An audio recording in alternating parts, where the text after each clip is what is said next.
Padre, tu palabra es mi delicia y mi solaz.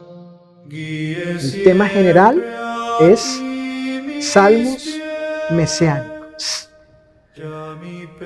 Y vamos a continuar con la lección número 6. La angustia y la victoria del Mesías, basado en el Salmo número 22. Salmo número 22. Vamos a continuar con el punto, la cuestión que la semana pasada, el domingo pasado, también estudiamos. La angustia del Mesías, ¿dónde? En la cruz. Así que estamos allí en la cruz. Y yo deseo que pongan en su mente, que se pongan la idea, el pensamiento que estamos ahí ante el Señor en la cruz. Ahí está delante de nosotros, allí está el Señor en la cruz. Ahí está el Mesías, para continuar con esta cuestión de su angustia, la de Él, la de Cristo, allí en la cruz del Calvario. Fíjense, es necesario recordar los siguientes postulados. Número 1. Jesús nunca fue abandonado o dejado solo por el Padre. Eso lo pueden considerar en Juan capítulo 8, versículos 28 y 29. Número 2. Jesús no estaba solo. El Padre siempre estuvo con Jesús. Evangelio de Juan, capítulo 16, versículo 32. Y número 3, Jesús, Él entregó su espíritu al Padre. Según Lucas, capítulo 23, versículo 46. Por tanto, estos postulados, estas afirmaciones de Jesús, hacen que nosotros concluyamos legítimamente que Cristo no fue abandonado por el Padre en la cruz por causa, fíjense bien, por causa de habérsele imputado todos los pecados de la humanidad, así la culpa de la humanidad, y pagando por ello. No. Estos postulados, estas afirmaciones que hace el Señor, el mismo Señor Jesús, indican, uno puede inferir legítimamente, que Él no fue convertido en un pecador por causa de nuestros pecados, sufriendo las consecuencias de que Dios escondiera su rostro, no escuchara su súplica y lo abandonara por lo pecaminosamente culpable que había llegado a ser en la cruz. No, Cristo en este sentido jamás fue abandonado por el Padre cuando moría sacrificialmente en la cruz. Ahora bien, en la lección anterior consideramos 4 profecías encontradas en el Salmo 22 y cumplidas por Jesús durante su crucifixión. Estas profecías son su grito de angustia y desamparo. Número 1. Número 2, no hubo nadie para ayudarle.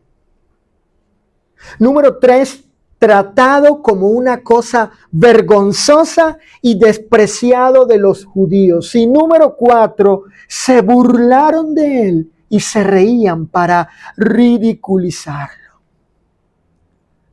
En ese sentido, el Salmo, aunque escrito por David, no hablaba propiamente de él, sino de alguien más.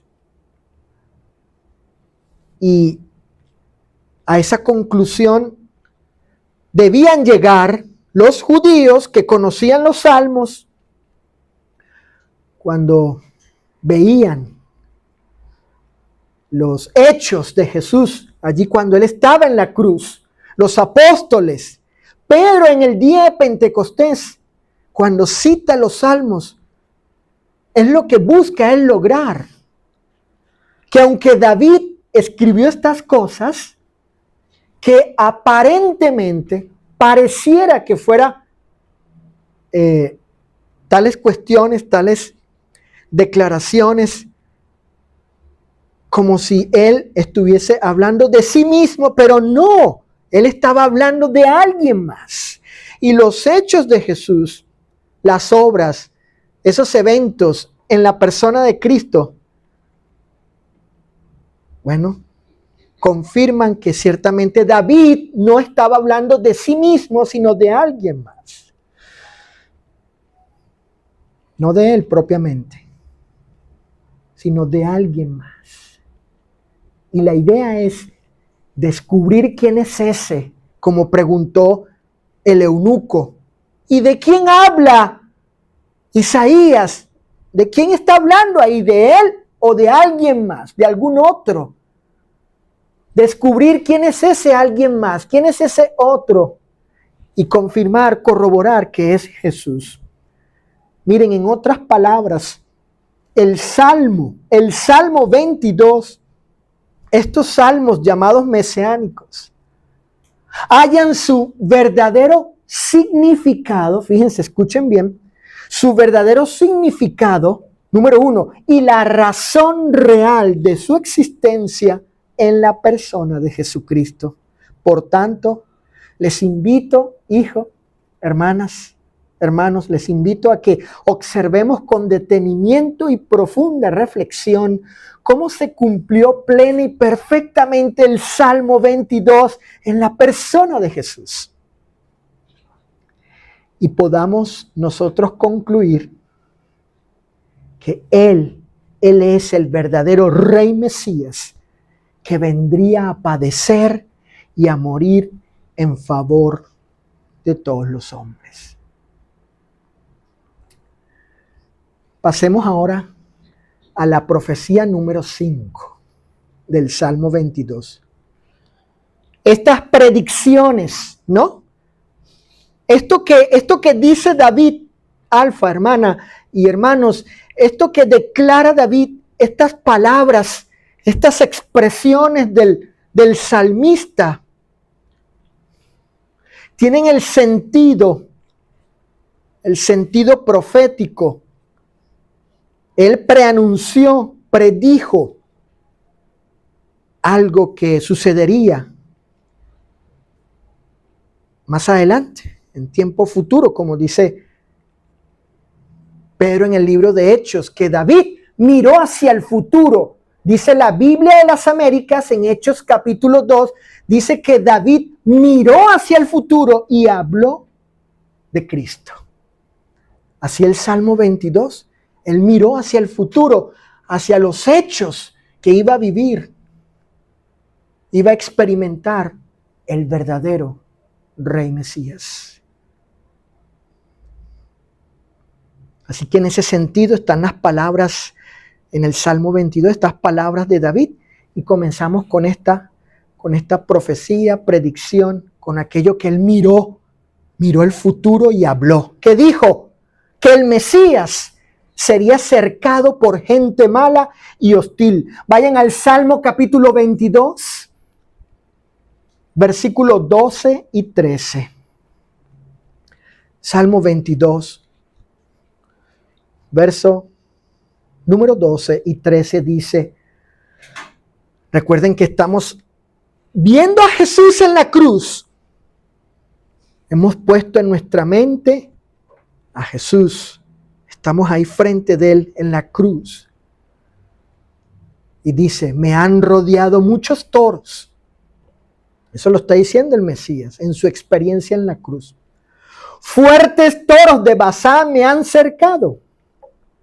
Abrieron sobre mí su boca como león rapaz y rugiente. En el Evangelio de Marcos, capítulo 15, podemos allí encontrar a esta gente malvada y hostil contra Jesús, estando allí en la cruz. Inclusive antes de la cruz, como vamos a leer, y luego en la cruz. Porque allí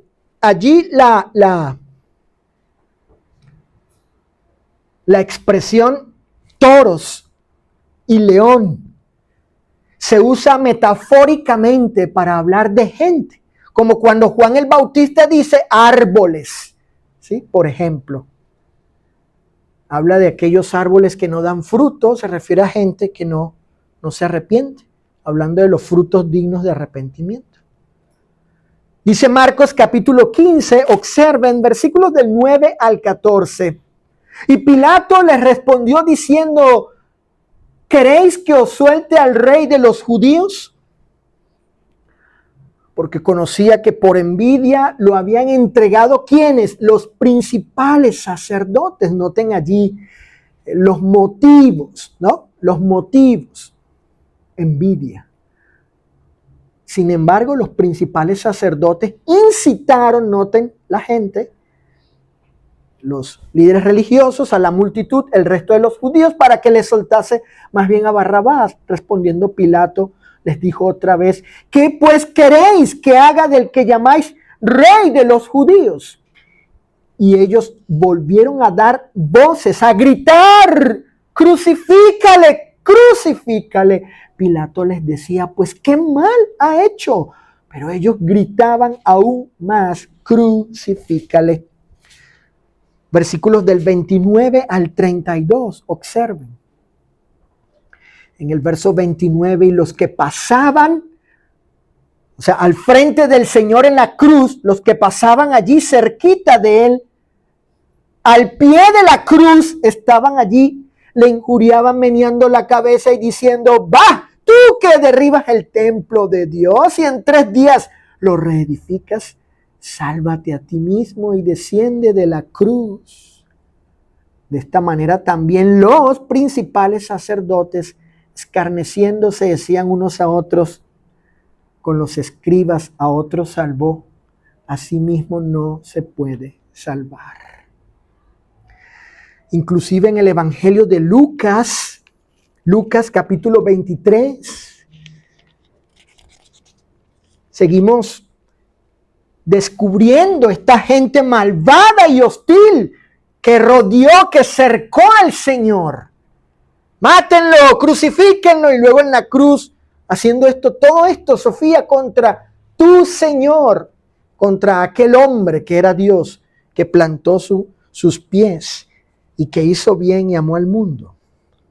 Así lo estaban tratando, dice Lucas 23, 35 al 37, y el pueblo estaba mirando y aún los gobernantes se burlaban de él diciendo, a otros salvó, sálvese a sí mismo si este es el Cristo, el escogido de Dios.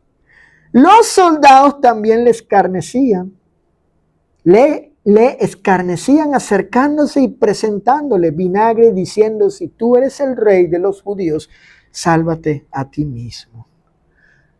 Todos los hombres malvados y hostiles, esta gente que encontramos allí contra el Señor, con esta brutalidad, con esta ferocidad con la que lo estaban tratando, sin compasión, sin conmiseración, así tan inhumano el asunto, el trato con él. Estos hombres malvados y hostiles, tan violentos en hechos y en palabras, solo querían devorar física y moralmente a Jesús de Nazaret. Siguiente profecía, la número 6. Sufrió físicamente en extremo. Dice el Salmo capítulo 22, versículo 15. Esto lo dice David, pero en realidad lo decía por Jesús, el Señor. Salmo 22, 15 dice, como un tiesto se secó mi vigor, y mi lengua, debido a esa sequedad, mi lengua se pegó a mi paladar. El Salmo capítulo 69, Dianita apunta ahí, hermanas, Salmo 69, 21, Sofi dice, y en mi sed me dieron a beber, ¿qué cosa? Vinagre. Entonces, en el Salmo 22, 15 está la sequedad, la sed que él tuvo, y en el 69, la bebida que le dieron. Vean esos detalles de la experiencia humana de Cristo y lo que le dieron a beber otros. Porque él dijo, tengo sed, pero quienes decidieron darle vinagre fueron otros. Él rechazó otra bebida que le habían ofrecido. Dijo, no, esta no. Luego tengo sed, le dieron vinagre y se la acercaron con una esponja en la boca. Pero el Espíritu del Señor, permitiendo que David viera al futuro esos eventos, da estos detalles, hijo. Recuerda, los detalles para nosotros concluir que Jesús ciertamente es el Rey Mesías que había de venir. En el Evangelio de Juan se registra el momento cuando Jesús en su humanidad y estando en agonía en la cruz experimentó una sed extrema. Juan capítulo 19, versículos 28 y 29. Dice Juan 19, 28 y 29. Después de esto, sabiendo Jesús que ya todo estaba consumado, dijo para que la escritura se cumpliese, tengo sed. Salmo 69, 21. Y estaban allí una vasija llena de vinagre, entonces ellos empaparon en vinagre una esponja y poniéndola en un hisopo, se la acercaron a la boca. La siguiente profecía, la número 7. Le perforaron sus manos y sus pies. Miren cómo el Salmo antecede, hermanas, hermanos, el Salmo antecede la encarnación del Mesías, porque sería uno que tendría manos y pies, lo cual hacía posible que sufriera de ser taladrado, traspasado. Lo sabemos históricamente por el testimonio de los evangelistas, por los clavos romanos cuando crucificaban en el madero. Qué interesante cómo 1000 años antes el salmista antecede, preanuncia, porque él miró al futuro, David, y preanuncia la encarnación, la humanidad y estas experiencias terribles. Salmo capítulo 22, versículo 16 dice, horadaron mis manos y mis pies. Bíblicamente hablando, desde la historia bíblica acerca de la vida de David, él nunca experimentó tal cosa antes de él escribir este salmo. Nunca, hijo, nunca, David, él jamás vivió la experiencia en sus manos y en sus pies de ser horadado, de que le hicieran hoyos allí. Entonces, ¿de quién estaba hablando David? ¿De quién, Juan? Y hablaba David. La versión de Navarra vierte esta frase de la siguiente manera: han taladrado mis manos y mis pies, para hacer hoyo, obviamente. Y la Nueva Versión Internacional, Ángeles, dice de esta frase: me han traspasado las manos y los pies, Ana Patricia. Traspasado las manos y los pies. Esto que dice el Salmo es una innegable referencia a la crucifixión. Pero fíjense,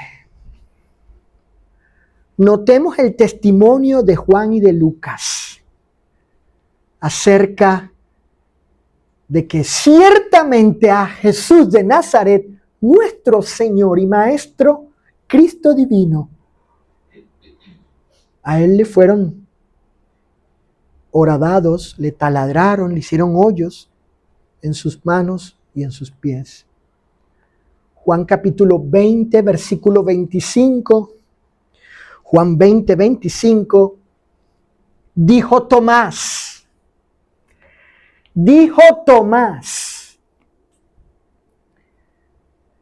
si yo no viere, ¿quién?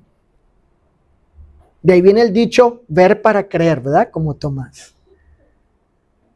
Si yo no viera en sus manos la señal de los clavos y metiera mi dedo en el lugar de los clavos. ¿Vieron? Juan 20, 25. Está Tomás allí, está pidiendo la evidencia física en el cuerpo de Cristo ya resucitado. Pero qué interesante, cuando el Señor resucita, Dianita y hermanos, fíjate Saulo, resucita el Señor, hijo, y esa parte de su cuerpo, en las manos, en el costado y en sus pies, no se regeneraron. No se regeneraron. Porque iba a ser la señal, la marca para él decir, miren, soy yo. Ahí está. Sí he resucitado, pero miren. Por eso dice Tomás, si no viera en sus manos la señal de los clavos y metiere mi dedo en el lugar de los clavos, no solamente en sus manos, sino en sus pies, y metiere mi mano en su costado, no voy a creer. Y precisamente en el verso 27 dice el Señor, pon aquí tu dedo y mira mis manos y acerca tu mano y métela en mi costado y no seas incrédulo sino creyente. Entonces la fe de Tomás se basó en esa evidencia y eso es correcto, es un principio bíblico con respecto a nuestra fe. Nuestra fe está basada en evidencias. La evidencia que tenemos es el testimonio de los apóstoles.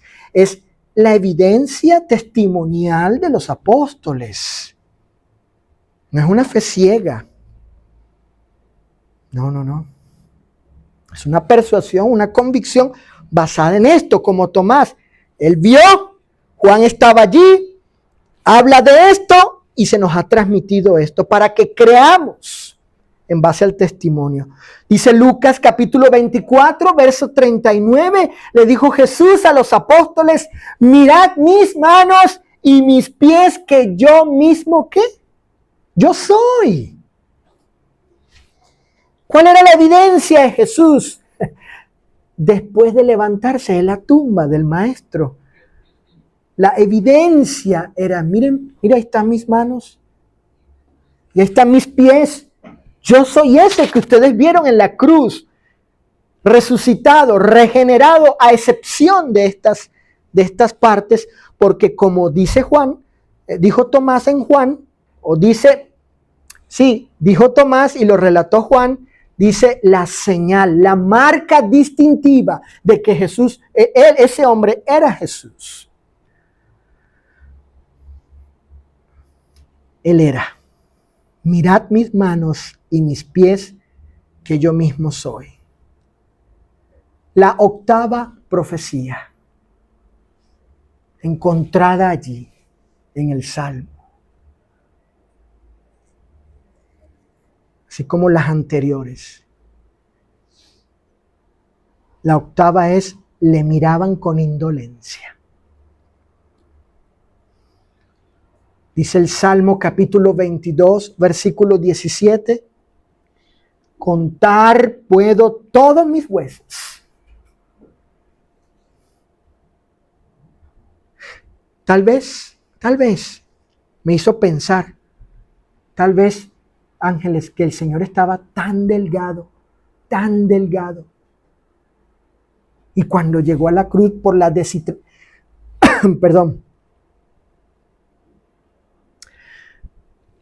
a causa de la deshidratación y tal vez el estrés de no comer y todo, una situación difícil, complicada.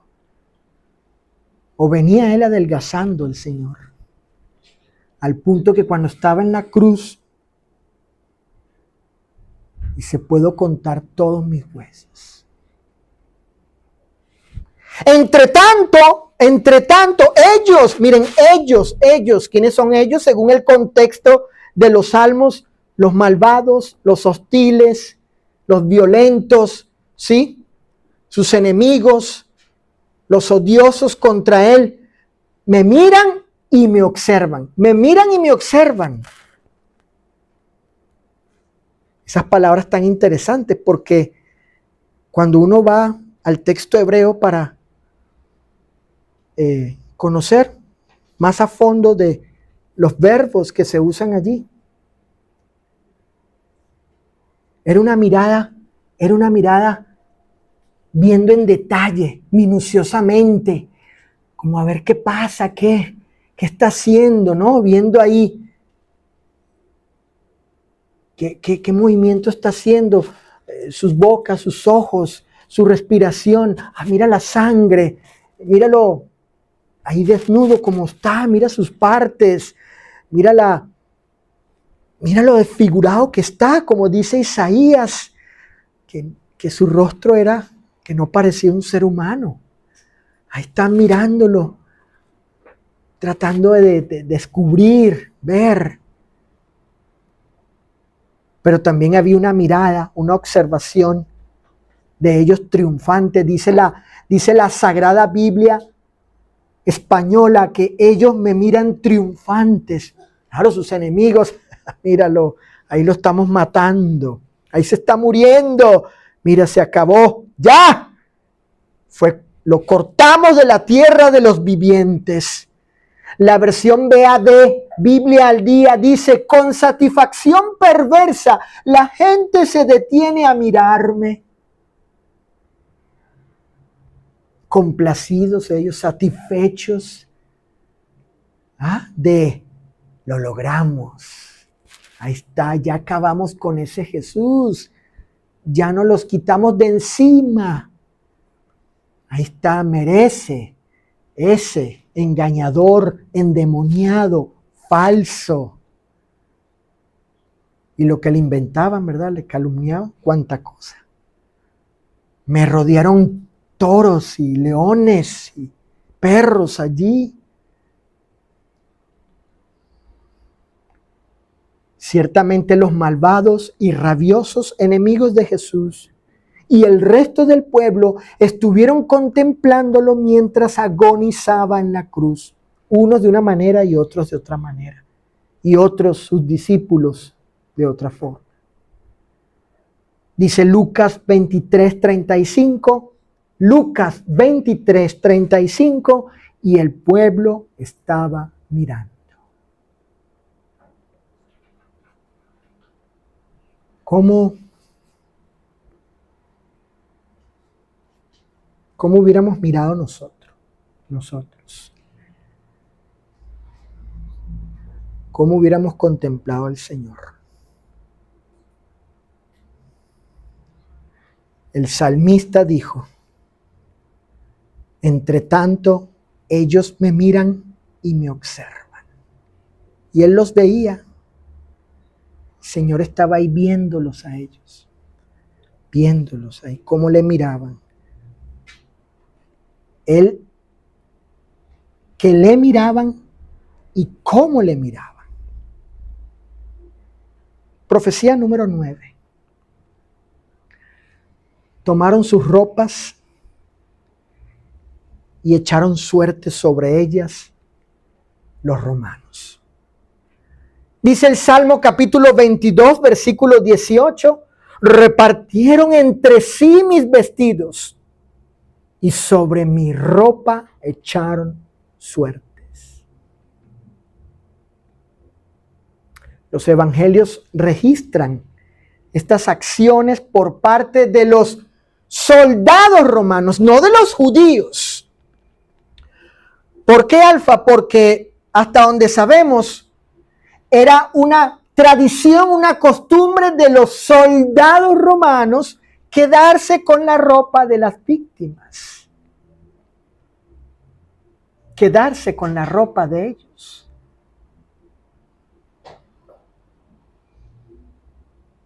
Noten lo que dice Juan capítulo 19, versículos 23 y 24. Fíjense, David está diciendo algo no acerca de sí mismo, porque nunca su ropa, sus vestidos fueron echados a la suerte por paganos, menos por romanos, quienes tenían esta costumbre, esta tradición en las crucifixiones.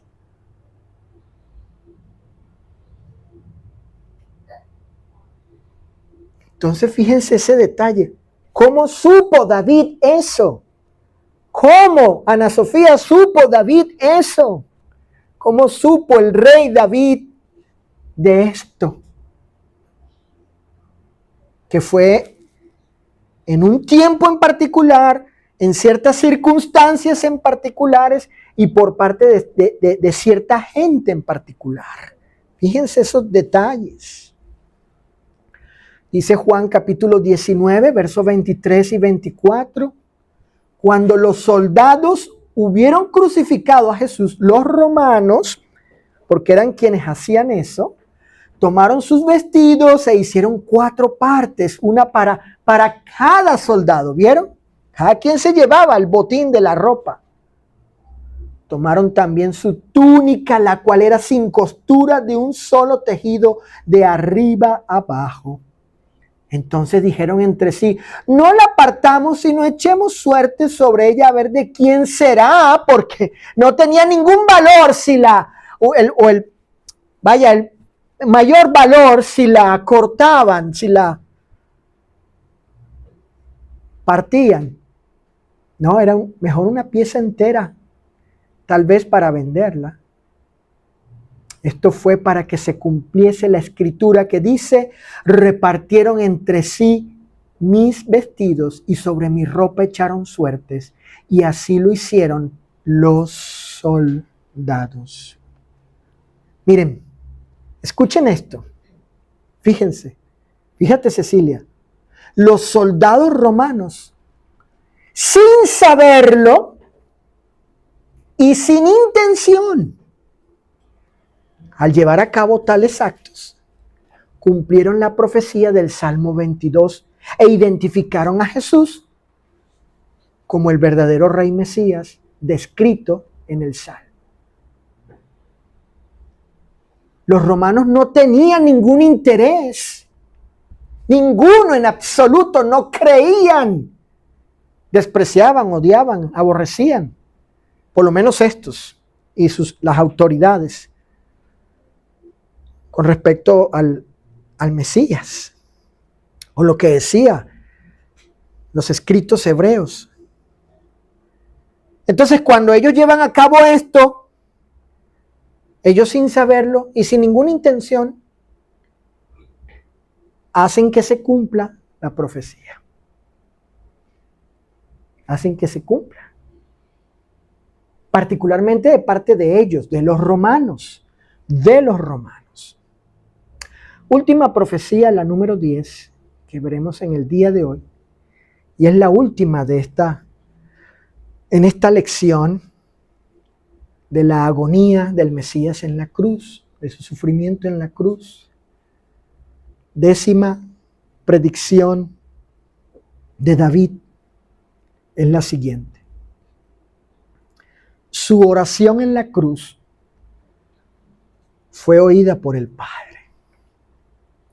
Dice el Salmo capítulo 22, versículo 24. Salmo 22, hijo Saulo Adriano, verso 24. Nota lo que dice, hijo. Porque no menospreció ni abominó el Padre la aflicción del afligido de Cristo, ni de él de Cristo escondió el Padre su rostro, sino que cuando clamó a él, al Padre, él le oyó al Mesías. ¿Vieron?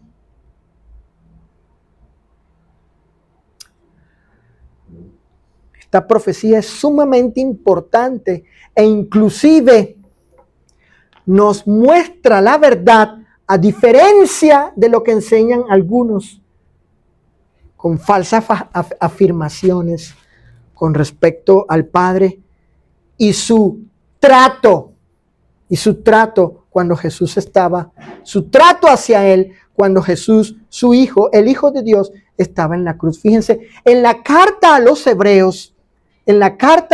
Hebreos, se confirma que el clamor de Cristo fue escuchado por el Padre cuando en su aflicción Jesús oró en la cruz a él. Hebreos capítulo 5, verso 7. Es decir, que este escritor nos confirma que lo que dice el Salmo, cuando él clamó en su aflicción, en su dolor, en su angustia, en su agonía, él oró al Padre, Jesús fue escuchado por el Padre. Allí estaba el Padre con él. Ciertamente estaba el Padre con él. Siempre estuvo el Padre con él.